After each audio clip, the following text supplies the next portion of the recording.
Dear students, आज का हमारा विषय है प्लासी का युद्ध। प्लासी का युद्ध भारतीय इतिहास के महत्वपूर्ण युद्धों में से एक माना जाता है। प्यारे बच्चों, क्या आप जानते हो कि जिस स्थान पर प्लासी का युद्ध लड़ा गया, उस स्थान को उसका नाम प्लासी कैसे मिला?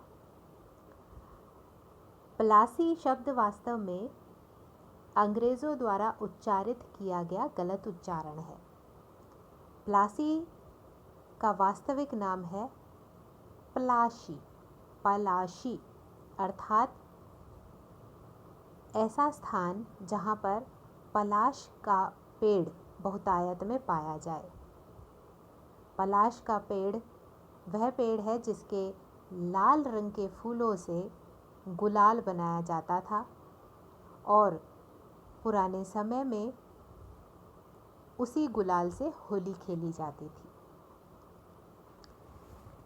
तो अब हम आते हैं पलाशी के युद्ध के घटनाक्रम पर।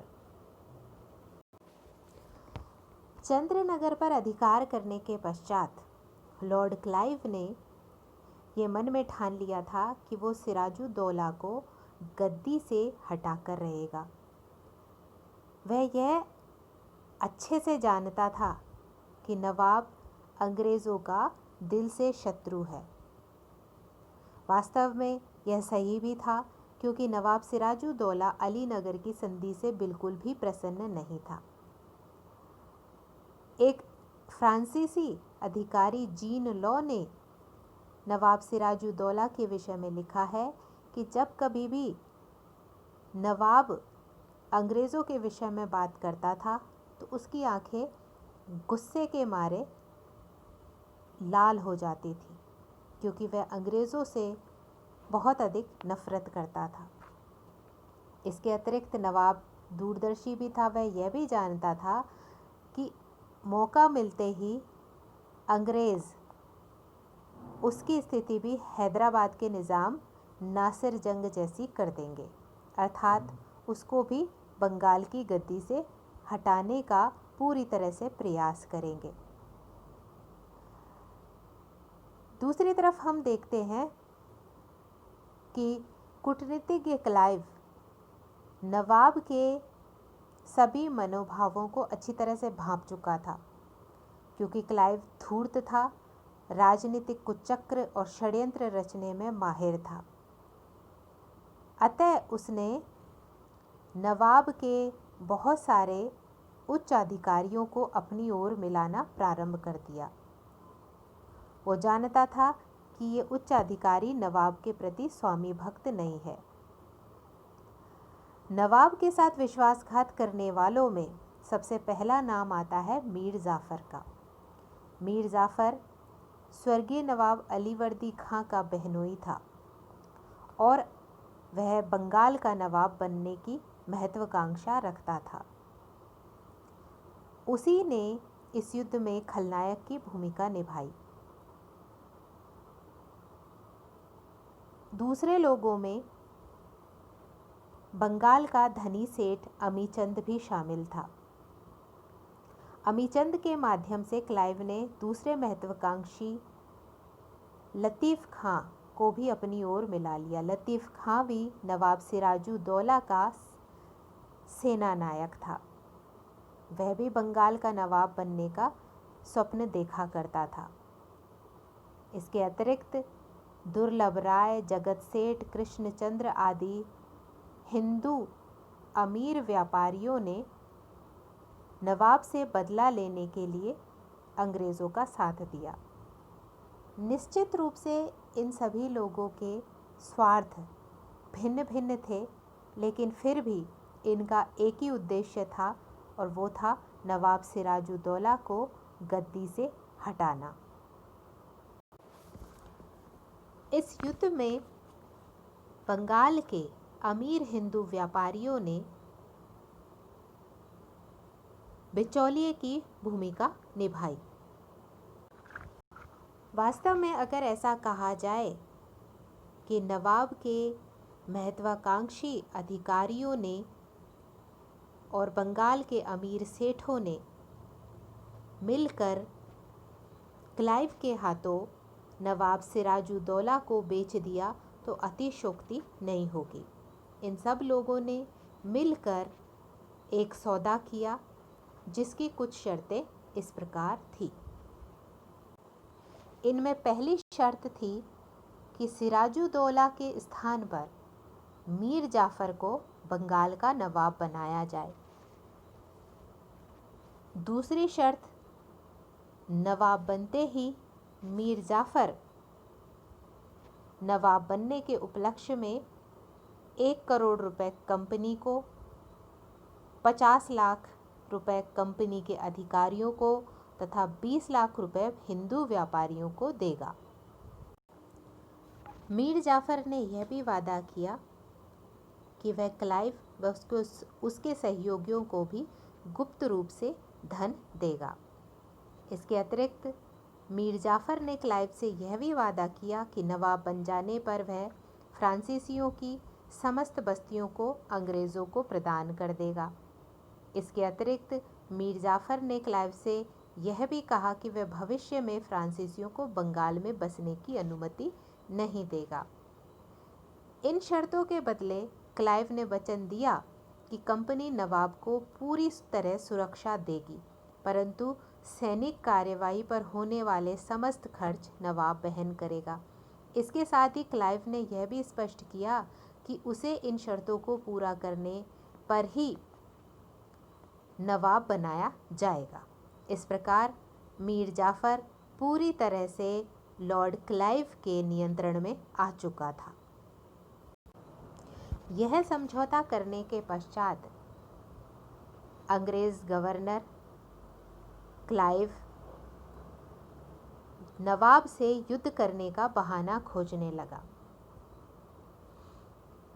क्लाइव को किसी न किसी प्रकार से अब बंगाल के नवाब सिराजुद्दौला के साथ युद्ध करना था। अब यह वह समय था जब नवाब को उत्तर पश्चिम की ओर से अफगानों तथा पश्चिम की ओर से मराठों के आक्रमण का भय था। ठीक इसी समय क्लाइव ने 2000 सैनिकों के साथ मुर्शिदाबाद की ओर प्रस्थान किया। क्लाइव की सेना को राजधानी की तरफ आता देख नवाब भी 50,000 सैनिकों की विशाल सेना के साथ प्लासी के मैदान में आ डटा।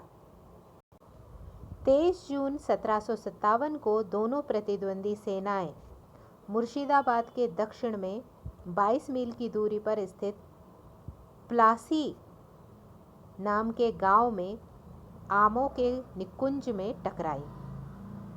अंग्रेजी सेना में 950 यूरोपीय पदाती, 100 यूरोपीय तोपची, 50 नाविक तथा 2100 भारतीय सैनिक थे। नवाब की 50,000 की सेना का नेतृत्व विश्वासघाती मीर जाफर कर रहा था। नवाब की एक और अग्रगामी टुकड़ी जिसके नेता मीर मदान तथा मोहनलाल थे। ये दोनों सेना नायक नवाब के अत्यंत वफादार सिपाही थे।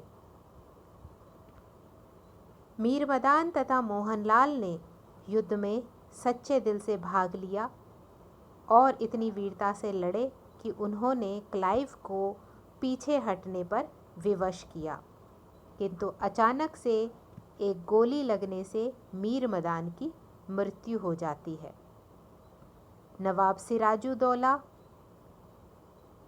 अपने को हारता हुआ देखकर अपने प्रमुख अधिकारियों से मंत्रणा करता है। ऐसे में मीर जाफर उसे पीछे हटने को कहता है तथा यह भी कहता है कि उसे अर्थात नवाब सिराजुद्दौला को सेना सहित सेना के कुछ टुकड़ी को लेकर राजधानी मुर्शिदाबाद की ओर लौट जाना चाहिए।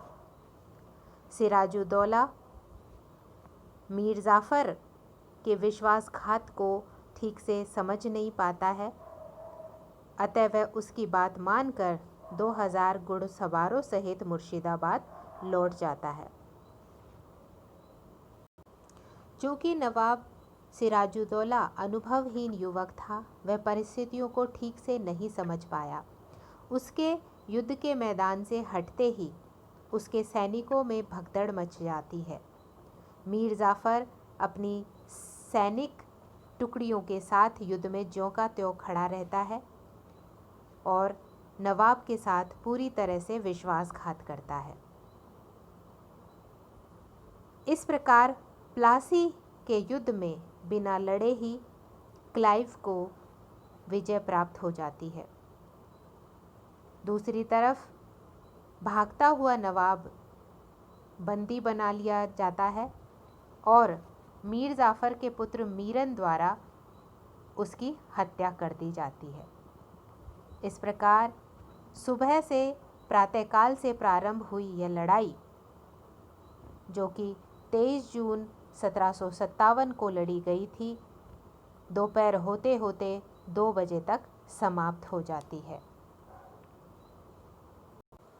नवाब सिराजुद्दौला को मृत्यु के घाट उतारने के पश्चात 25 जून को मीर जाफ़र राजधानी मुर्शिदाबाद वापस आता है और स्वयं को नवाब घोषित कर देता है।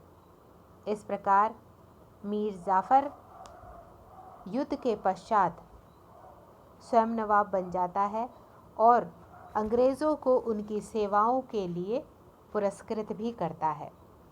वह अंग्रेज़ों को उनकी सेवाओं के लिए 24 परगनों की ज़मींदारी इनाम में देता है। साथ ही क्लाइव को 2,34,000 पाउंड की निजी भेंट भी देता है। बंगाल की समस्त फ्रांसीसी बस्तियां अंग्रेज़ों को दे दी जाती है। यह भी निश्चित होता है कि भविष्य में अंग्रेज़ पदाधिकारियों तथा व्यापारियों को उनके निजी व्यापार के लिए कोई भी चुंगी नहीं देनी पड़ेगी। आज के इस वीडियो में इतना ही। धन्यवाद।